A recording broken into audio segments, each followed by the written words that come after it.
So I don't know if you want to maybe sort of just introduce yourselves. I'm Ian McLaughlin. I started the Dragon's Rest, which is a kind of site where I sell the 3D files for printed terrain. I created all the Blackstone Fortress compatible like token set and marker set. Trihex Citadel, not Blackstone Fortress. Well, yeah, the Trihex Citadel.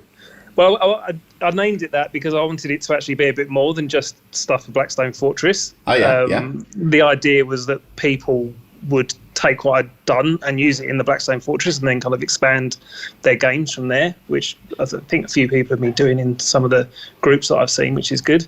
Yeah, I mean, the designs that I suppose one of the elements I really like about the designs is that it kind of makes you think that you'd be able to very easily kind of integrate it into 40k or like Necromunda, stuff like that, Kill Team. Yeah, I mean, it was done to be kept quite generic. Like I wanted to keep the like aesthetic that was in the Blackstone Fortress, but kind of not copy it exactly so that it could be something completely different if people wanted to use it for that. Yeah, I suppose that relates to one of the questions I was going to ask, sort of about the design process. Are they like designs or ideas that you already had that you then integrated into the kind of terrain shapes of Blackstone Fortress? I mean, I'd kind of been planning on doing some dungeon tiles and stuff, so I kind of developed all the clip system and things like that to start with. And basically when I got Blackstone Fortress, I really liked the minis but hated the tiles. I thought the way the cover worked wasn't too great. Like it wasn't very obvious what it was you were looking at on the tiles. Yeah, I have to say that's definitely what I found when I was actually playing through the game. There, especially when we were sort of learning, there were a couple of the first few maps that we took on. We just absolutely didn't use the cover rules because we forgot that the little white lines were cover. Yeah, so actually having something to not see. Yeah, having something that actually comes out and is 3-dimensional is like a really strong reminder that that's cover. Yeah. Yeah. I mean, it did start as just a little side project because I was still delivering all the files for my Kickstarter that I did, the Outpost Origins Kickstarter.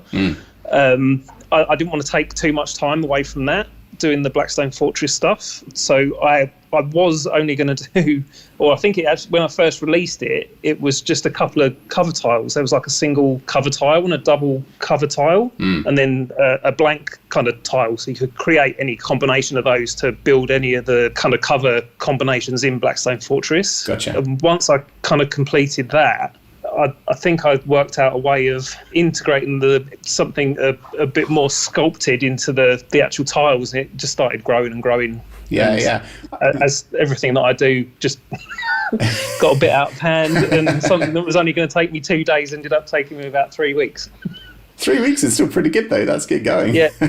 Yeah, but Ian does work 7 days a week. Yeah.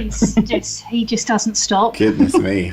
That's another one of the questions I wanted to ask you, really, about the sort of time it takes you from, maybe receiving or knowing the exact kind of measurements of the game or the kind of placement and shape of the cover to actually saying like, right, it's done, it's shipping, Yeah, I mean, what I tend to do is like, I get an idea of what I'm going to be doing from a lot of the pre-release shots and things like that, so I can start thinking about ideas. And then obviously as soon as the game comes out, I mean, something like the Traitor Command expansion, when I did that, it was about a weekend's worth of work. So the day it was released, I'd already had an idea of the pieces that I wanted to model. Okay.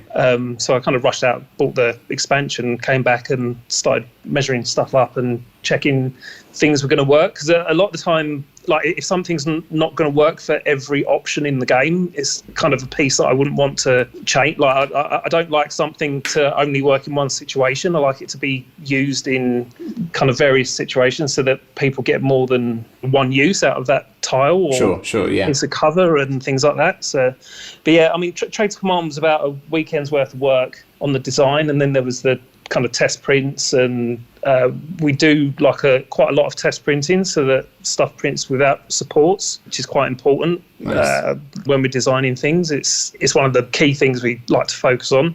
I've kind of got into the habit now of knowing what is and isn't going to work pretty much as I'm designing things. I mean, it does dictate what I can and can't do sometimes, but I try to find clever ways around things to actually make it nice and easily printable but still look really good. I hope. Yeah, no, it definitely does. I've really been enjoying painting it, actually. It's been the first Cool. 3D printed stuff that I've knowingly painted. I mean, I know a lot of the things 3D printed and then injection molded, but actually specifically 3D printed. And in the video, you'll see the mistakes I made along the way as well, which are fun. That's good. I make loads of those as well. I thought it might be slightly like resin, so I wanted to like give it a little wash first, but totally didn't think that it might be hollow, so I like submerged them and like scrubbed them. To hang them out for a while. Yeah, they're all dripping. I was like, oh dear. It's quite, the filament that you print with is just like plastic. So it is quite porous. It does take on moisture as well, which you have to not be careful with once it's printed. But if you're going to be printing with the filament, it kind of has to be kept like non-humid environment, because it will take the kind of moisture out of the air and make it a bit difficult to print with. You get stringing and well, smoking's going totally out of fashion, huh? So you could probably pick up like a humidor pretty cheaply. I haven't had to do it yet, but people say putting it in the oven on a really low temperature for like an hour can kind of dry it out. But we're kind of quite lucky the speeds we go through the filament here that it doesn't. It's normally only if you've got like the filament out of the packet for like a couple of months or something. But we tend to. We use it up in 5 days. Yeah. Oh my goodness me. Yeah. Well, I mean, we print every day. We run the printers 7 days a week, so we're moving things through quite quickly. Okay, nice. So just in terms of talking about 3D printing as well, how did you actually get started? Was it like an interest in 3D modelling first, or did I mean, I've always done something kind of arty on computers, kind of since school, kind of thing, like 30 odd years ago now. But I kind of went into advertising, and I did retouching in advertising for most of my life. And the retouching kind of led into 3D modelling. So I do a lot of 3D modelling for the retouching work that I was doing.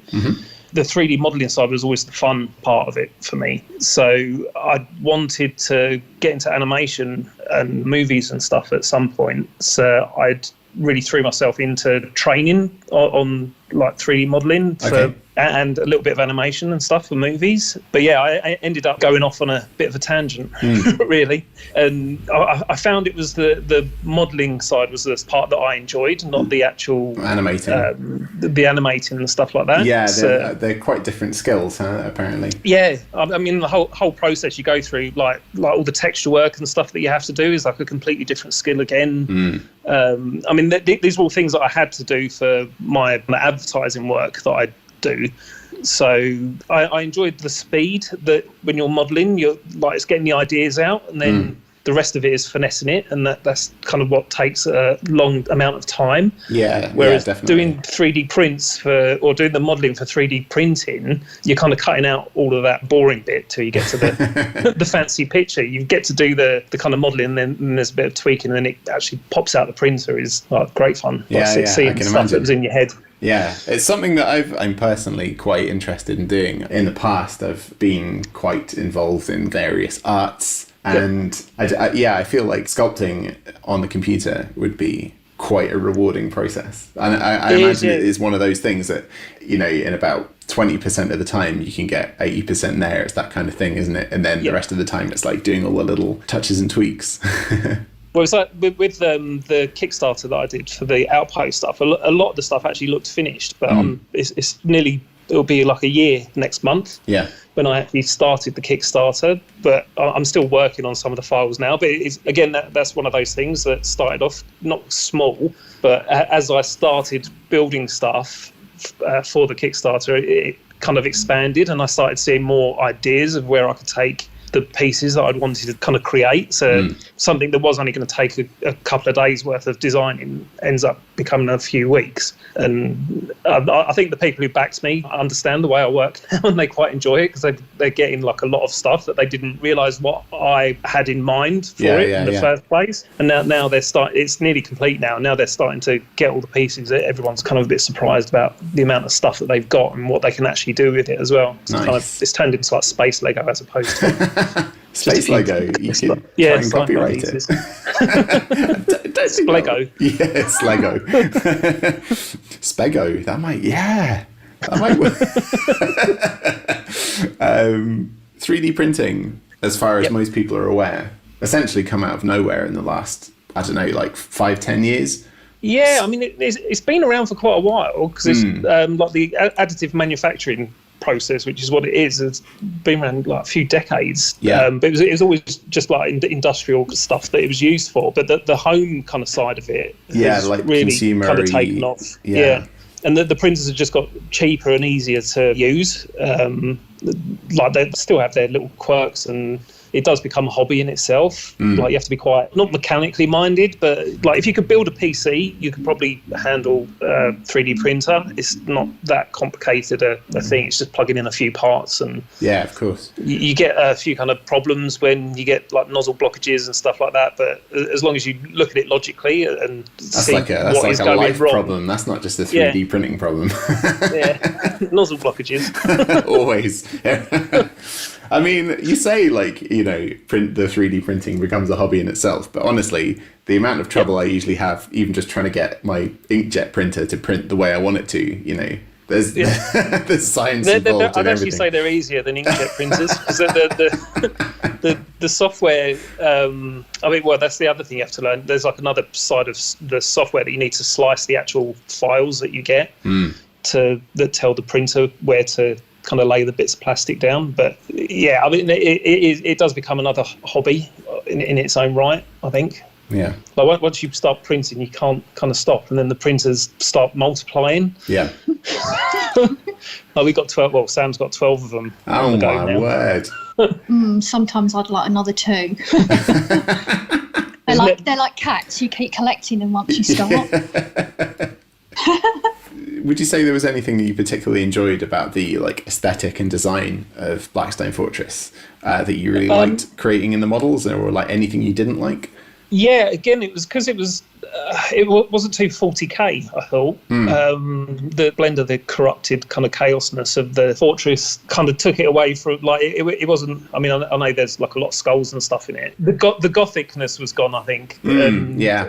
There's I don't know. It was very like computer generated, like with all the triangles and stuff, which lent itself to the 3D modelling as well. Because when you 3D model, it's all built out of triangles. Yeah. So it does kind of feel like it's a sentient computer kind of thing that's building this environment. Yeah. Which it does kind of allow you to go off on like weird tangents and like stuff that you wouldn't necessarily feel that you'd find in that spaceship environment. So definitely. It's quite good fun to work on. I quite like the nature of the 3D printing texture, actually. I think it works really well in Blackstone Fortress. Yeah, it gives it that Aliens kind of laser scanning effect. You know when exactly that. Yeah. I did actually. I painted a little test piece just to see if I could get that bluey green. I thought it was Aliens, but then I actually realised that the thing I was trying to paint was the sort of Star Wars hologram effect. Okay. Yeah. Which has the sort of scan lines. Yeah. And it looked okay, but I think it didn't really suit the actual colour of the boards. Of the tiles. Yep. So, I mean, if I was painting the whole thing, I might kind of give it a thematic thing, but because what I've been trying to do is paint it to match the boards. So actually, on the areas of the board, say where there's like a really icy blue light on a particular side of the terrain, I've made it a lot more lighter blue on that side. Yeah. So I've used the same limited color palette as I used in the speed painting tutorials as well. And actually, it's really, really... It was almost deceiving on the eye when you look at it. And I was looking back at the footage of the stuff on the turntable, and it really looks like it's there, It's quite weird. It's quite cool. The way it blends into the tiles. And the hexagonal shield thing with the legs, I think it's part of the drilling platform tile. Okay, yep. That has that kind of, it's got the sort of metallic legs and the trim and sort of like a browny red interior on the panels. So I've painted it like it was on the tile, but then two sides of that have quite a bright blue light on. So I was like, I wonder if the blue light is going to work on this. And it actually does. It looks, when you're looking at it, it looks like the lights that I've used to light it are heavily blue on one side, but it's really, it's just the paint job. It's quite that particular piece was like probably one of the trickiest ones to work out how to do. Yeah, I bet. Just because of it was mainly to do with the way the bases fit onto the hexes. If you actually put them on the tile piece, the bases take up more room than the actual tile. They do, yeah. So when I was trying to design the 3D cover, I had to work out a way of being able to fit more bases into less space kind of thing than I actually had. So the way those walls, they kind of splay out towards the outside, so they kind of encroach into the tiles around them. Yeah. It kind of gives you enough space in that centre tile to put like all the miniatures at the same time without them kind of wobbling and like falling over each other kind of thing. Yeah, exactly. So, I mean, that was one of the trickiest things to do with a lot of the cover pieces in the game, was make it so that the characters could actually fit on those tiles still. Yeah, and I noticed the sort of arrangement of the legs on that particular tile. They kind of follow the lines, obviously, of the hexes rather than the kind of picture that's on the tile, because you wouldn't be able to put anything on the hex. Exactly. Because there's a big leg there, yeah. Yeah. Is there anything you want to talk about what you're doing next and like what you're working on currently, or is it all the we're outpost working on stuff? currently. I'm just finishing off. I've got a couple of pieces to finish off for the land vehicles that are going to be part of the vehicle construction kit that came out a couple of weeks ago. There's just some like interior door pieces that I'm going to be finishing off tonight probably and test printing over tonight, and then hopefully tomorrow get it all kind of together and released into that one bundle. So that's the things that I'm working on immediately. We're also doing a Patreon for some fantasy terrain that's coming up. So I've got a few pieces of that I'll be working on kind of next week. Sweet. And also finishing off all the Outpost stuff, because there's still a few more bits that I need to do for that. So the Outpost Kickstart will probably be finished up in about 2 months, I'd say. And hopefully by that time I'll be ready to start on the next Kickstarter that we're planning. As long as I don't kind of get carried away with some other Outpost pieces that take your fancy. Great. Well, it's the thing with this vehicle kit as well. It was just supposed to be a dropship and a crane unloader kind of piece. And as I started building them, I started seeing that I could take it, like I could turn it into a modular kind of vehicle kit, as opposed to just having one dropship and one unloader thing for your table. Yeah, definitely. And as I start building all these bits and you start playing with them, you just end up with all these crazy ships and cars and trucks and trailers and trains. And it's like, oh, no. Yeah, the train's going to be good. The train? There's a land train. Amazing. Yeah. We should have some pictures of that tomorrow, hopefully. Cool. Yeah, and we wanted to do something to put the dropship on that take the dropship across land, so something that's got a trailer base. Yeah, so it'd be like a big, huge mobile landing pad kind of thing. Yeah. So, yeah.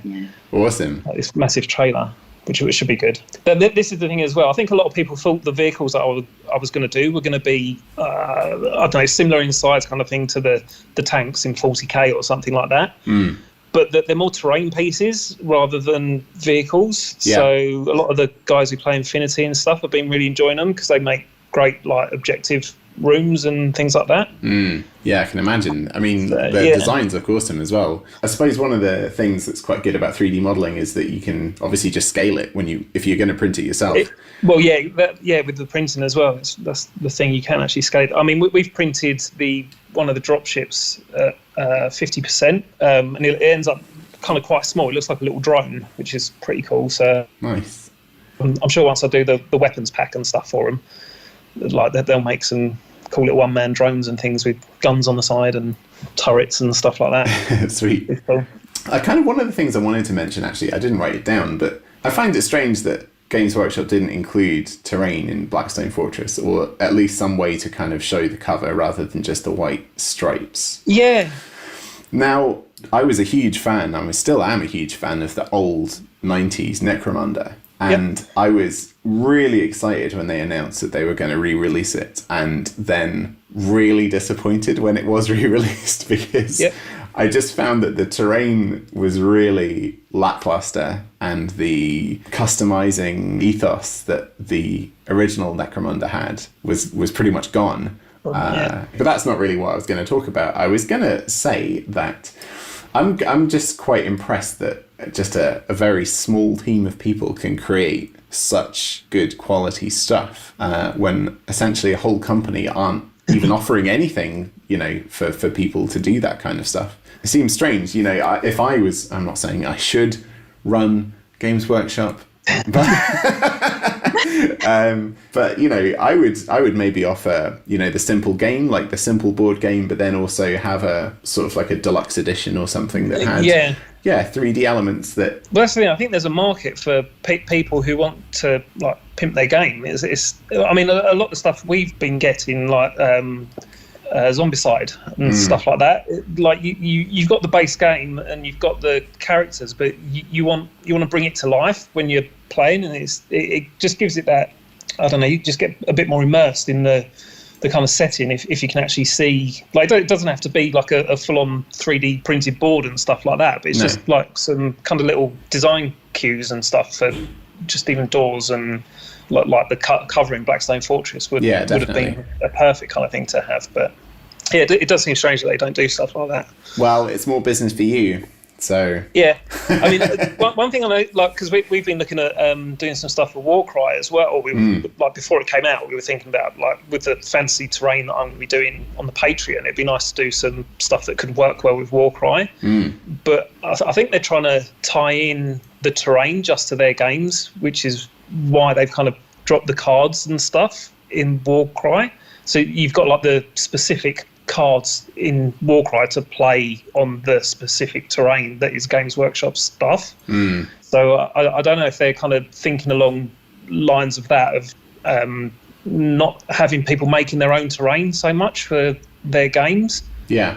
Like, taking away a bit of the hobby side of it. That does seem like a shame. I mean, there's obviously like a lot of people that make their own homebrew rules and stuff for their own terrain pieces. You haven't heard anything from them in terms of intellectual property or anything like that, have you? Oh, no, nothing like that. I mean, that was the whole reason why I kept it quite generic and stuff as well. I mean, for one, I don't want to just copy what they've done. Of course. I want to create my own kind of homemade pieces, but like I was saying earlier, I wanted it there to be able to be used in different kind of scenarios, different games and stuff as well.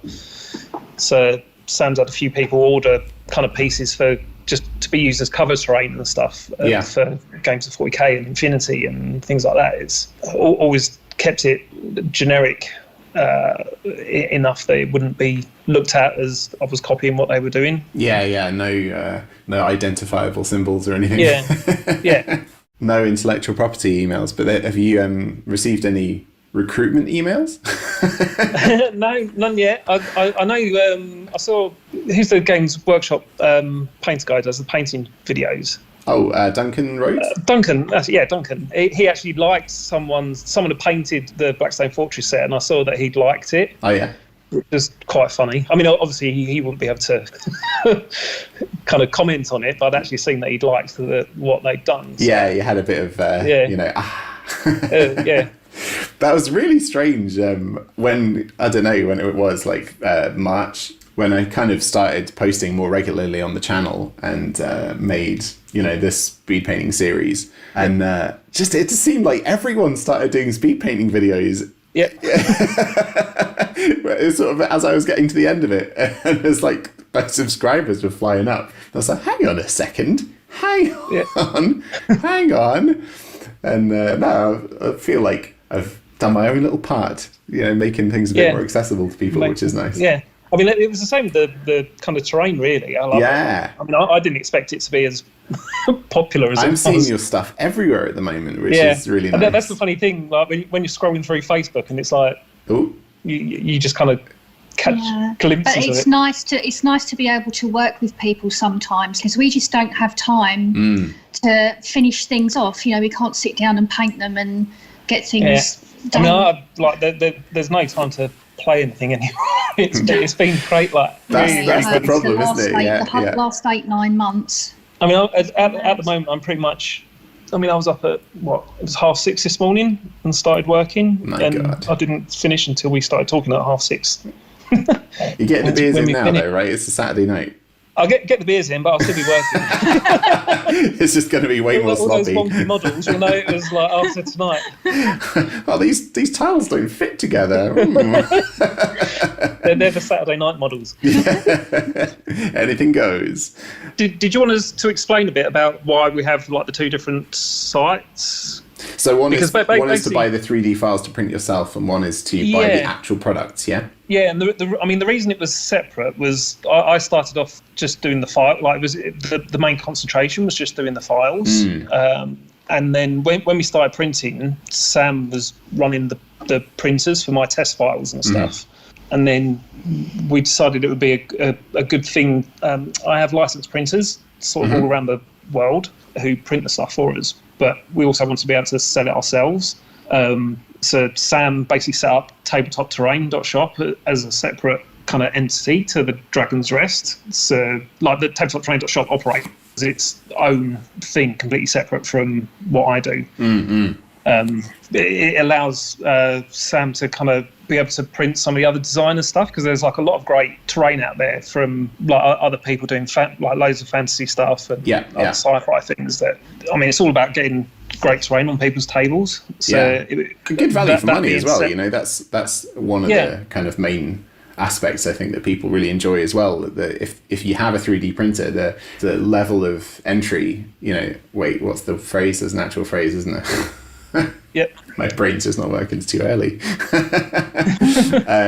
The sort of entry price point is very accessible. I mean, they're like $300 for a pretty decent. Well, with a printer that will get you decent results is about $300 at the moment. So it's just time. I think that's what we found with a lot of the stuff that Sam's been printing.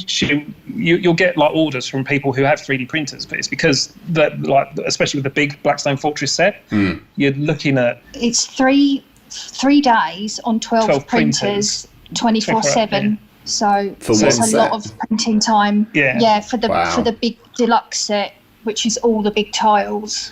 So you find what happens is people who have 3D printers will want that kind of set, but they won't have the time to do it. So a lot of the kind of sets that we sell like that are from people who have 3D printers. It's just the actual time to take it to print, which is why I did the kind of smaller token version, was to make a kind of cut down, quicker to print kind of version. And quicker to paint. To use.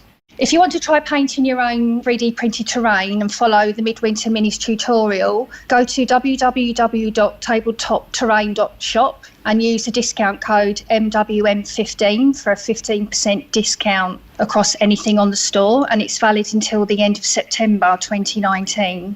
That's awesome. Did that come out okay? That's fine. I'm fumbling a bit. All of my voiceovers are full of mistakes. I just I fix them up good and proper. It's like a lot of our photographs and stuff as well. Yeah, nothing is real. You only see the good side of them. You only see the good side of what I paint as well. I don't show anyone the bits that look rubbish. Awesome. Well, it was really good to talk to you guys. And you go. Lovely. All right, see. Wicked. Well, have a nice Saturday night. And you. Cheers. Bye. Cheers. Cheers, guys.